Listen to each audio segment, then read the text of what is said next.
Welcome to my YouTube channel. बहुत बहुत स्वागत है आप सभी का फिर से मैं एक नए वीडियो में। देखिए, केमिस्ट्री का ये पहला चैप्टर है ठोस अवस्था। ये पार्ट 4 है। तो आइए देखते हैं पार्ट 4 में क्या है। पहला हेडिंग क्या है पार्ट 4 में? पहला हेडिंग है क्रिस्टल जालक।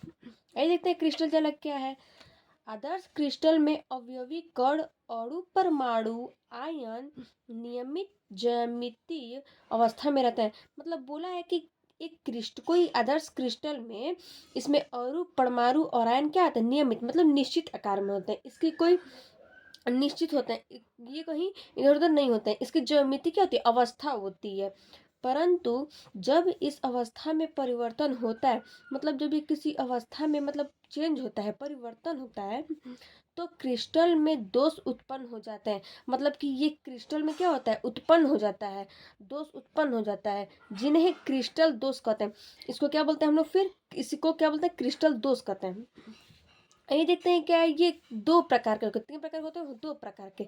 देखते हैं कौन कौन से। चलिए देखते हैं कौन कौन से हैं दो प्रकार। ये दो प्रकार के होते हैं। कौन कौन से? पहला है रेखीय दोष, दूसरा है बिंदु दोष। आइए देखते हैं पहला रेखीय दोष क्या है।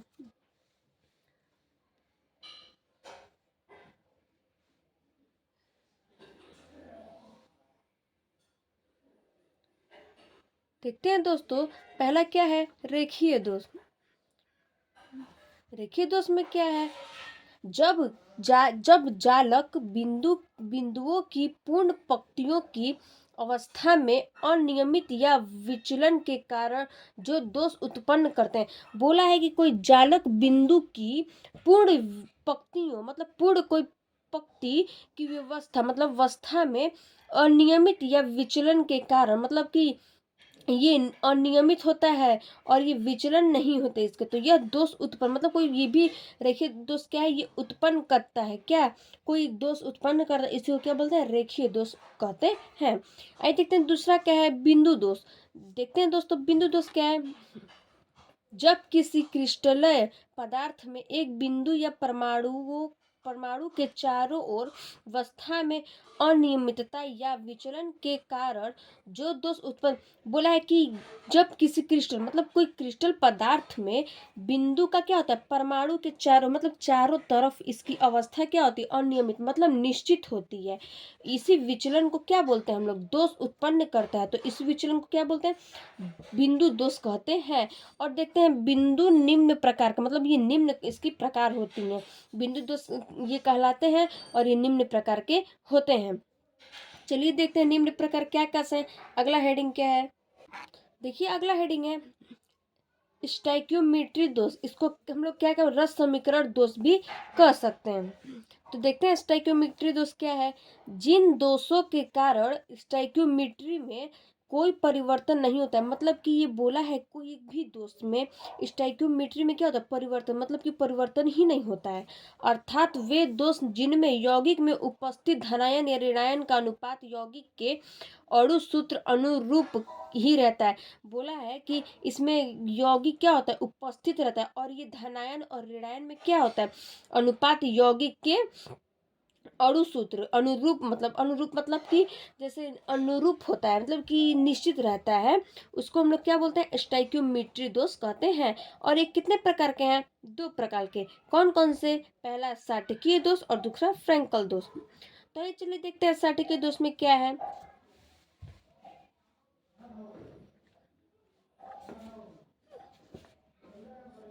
सांख्यिकीय दोष में है इस प्रकार के दोष में समान संख्या में धनायन तथा ऋणायन अनुपस्थित होता है। बोला है कि मतलब सांख्यिकीय दोष में क्या है कि समान संख्या, जो समान मतलब जो बराबरी की संख्या होती है, उसमें धनायन और ऋणायन क्या होते हैं? अनुपस्थित, मतलब कि उपस्थित नहीं होते, अनुपस्थित होता है। जिससे क्रिस्टल का क्या होता है? घनत्व कम, इसका घनत्व क्या होता है? क्रिस्टल का घनत्व क्या होता है? कम रहते हो जाता है। परंतु ये उदासीन होती हैं। किससे उदासीन बनी रहती हैं? मतलब कि ये निश्चित होती हैं, उदासीन बनी रहती हैं। इसी को क्या बोलते हैं हम लोग? सांख्यिकीय दोष कहते हैं। आइए कुछ नोट्स देखते हैं।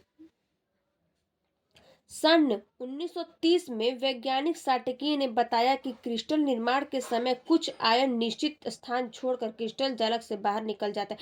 मतलब कि 1930 में कोई एक वैज्ञानिक है जो साटकी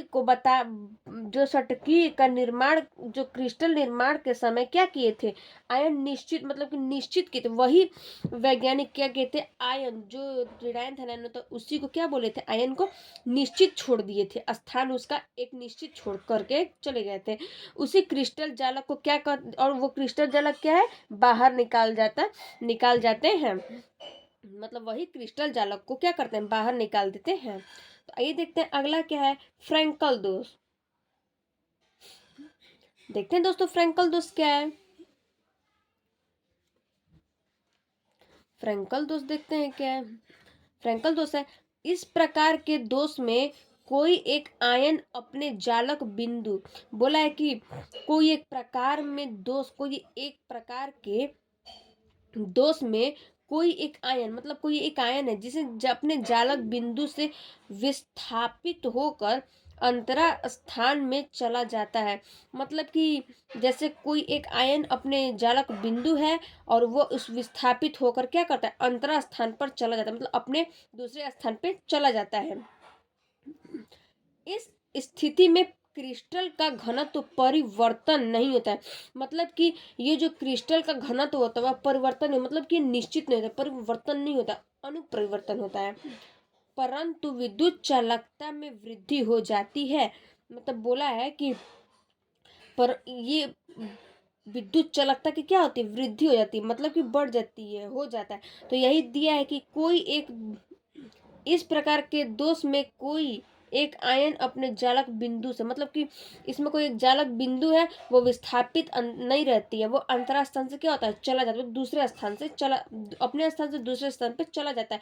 और वे स्थित घनत्व परिवर्तन नहीं रहता है, परंतु इसको क्या बोलते हैं हम लोग, विद्युत चालकता में क्या होता है, वृद्धि करता है। कौन, फ्रैंकल दोष विद्युत चालकता में क्या करता है, वृद्धि करता है। चलिए आइए देखते हैं अगला हेडिंग क्या है। देखिए अगला हेडिंग है फ्रैंकल दोष तथा साटकीय दोष में अंतर। मतलब ये देखिए दूसरा हेडिंग क्या है, फ्रैंकल दोष में और साटकीय दोष में क्या है, अंतर है। देखिए पहला है, इसमें धनायन तथा ऋणायन अपने जालक बिंदुओं से हट जाते हैं। मतलब कि ये है, धनायन और ऋणायन से जो जालक बिंदु है वो क्या कर होता है, हट जाता है। दूसरा है, इस बिंदु में इस दोष में क्रिस्टल का घनत्व कम हो जाता है, और जो इसके क्रिस्टल का जो घनत्व होता है वो कम हो जाता है। किस में, फ्रैंकल दोष में और साटकीय दोष में क्या होता है कि इस क्रिस्टल का घनत्व क्या होता है, कम हो जाता है। तीसरा है, इसमें उपसंयोजक संख्या अधिक होती है। मतलब कि जो इसमें उपसंयोजक जो संख्या, मतलब जो संख्या होती है क्या होती है, अधिक हो जाती है, बढ़ जाती है।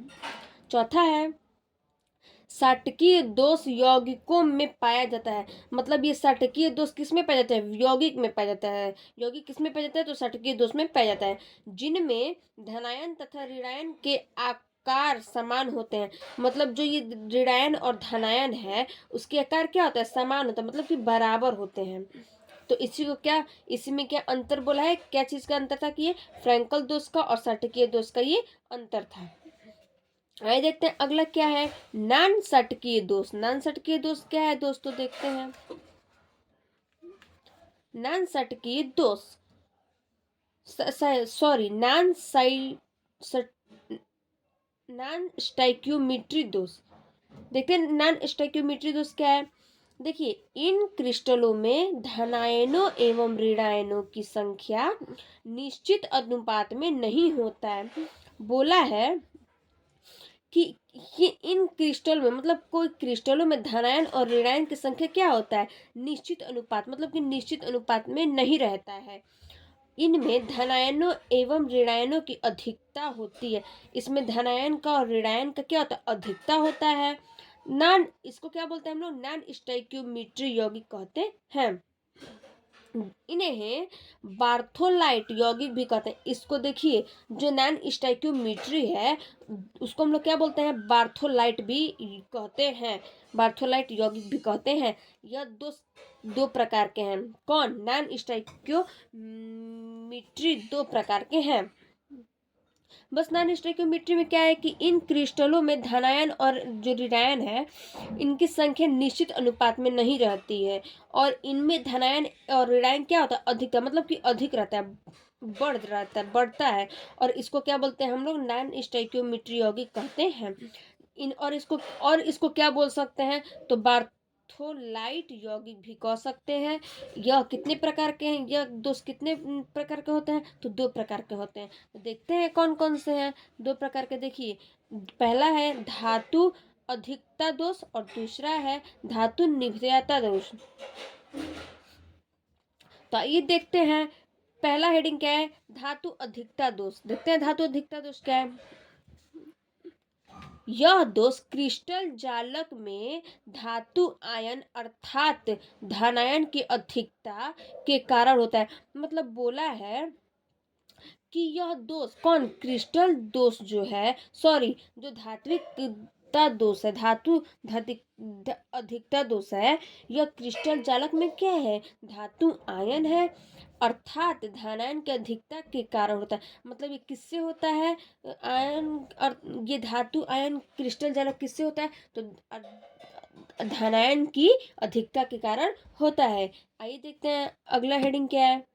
तो देखते हैं अगला क्या है।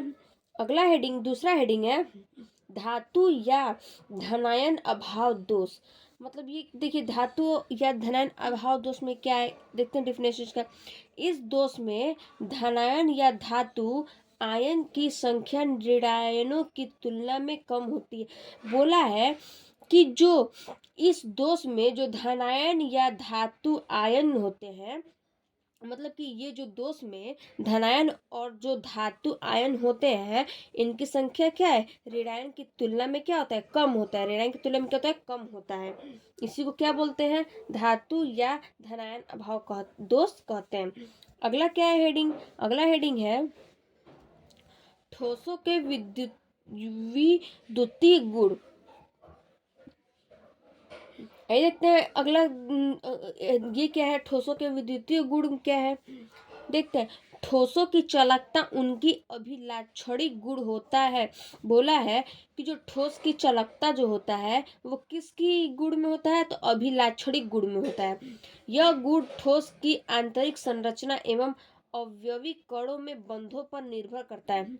ये बोल रहा है कि ये गुण ठोस होता है और ये आंतरिक संरचना, इसकी आंतरिक संरचना एवं क्या अवयवी कणों में क्या होता है, बंधों पर क्या होता है, निर्भरता। मतलब कि जो इसके बंध होते हैं, जो अवयवी कणों के बंध होते हैं, तो उस पर क्या करता है, निर्भर रहता है।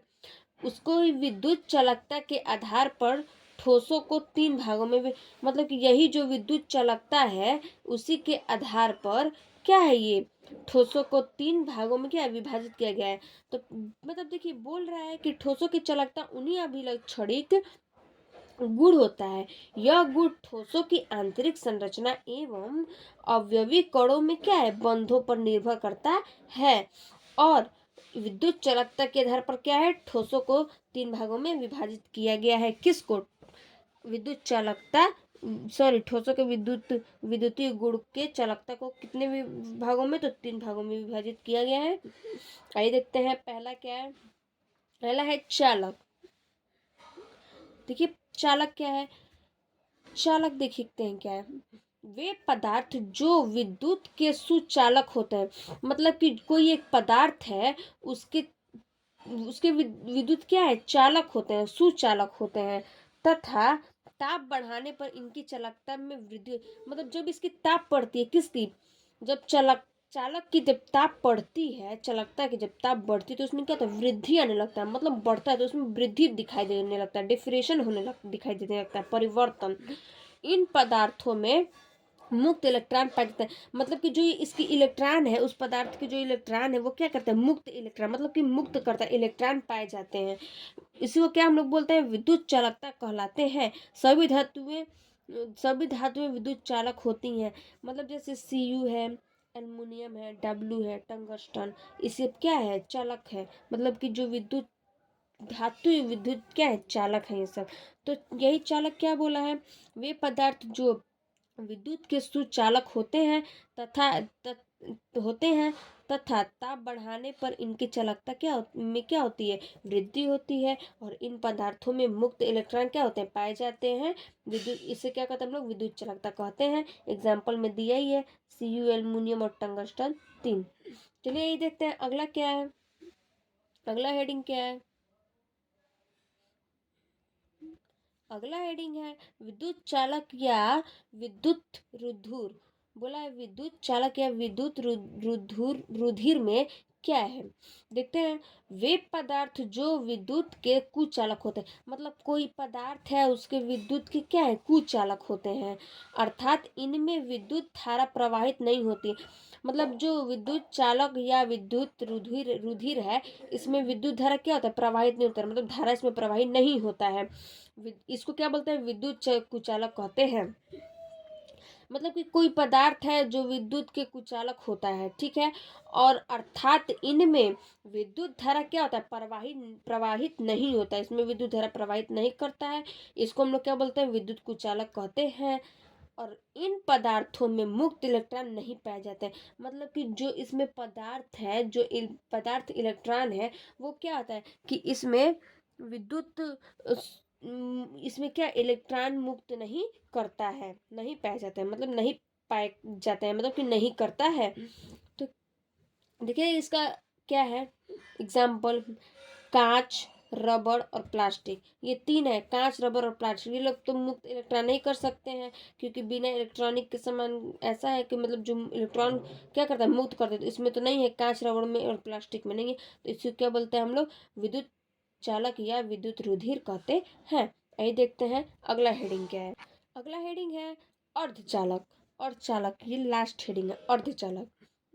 अर्धचालक देखते हैं क्या है दोस्तों, वे पदार्थ जो विद्युत के चालक तथा अचालक के मध्य होता है।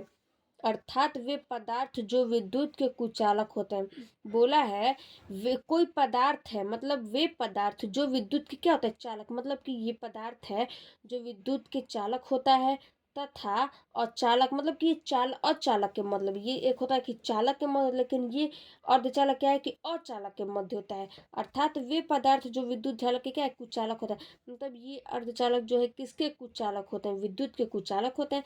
तथा गर्म करने पर या असुविधा मिलाने पर सुचालक की तरफ व्यवहार करते हैं।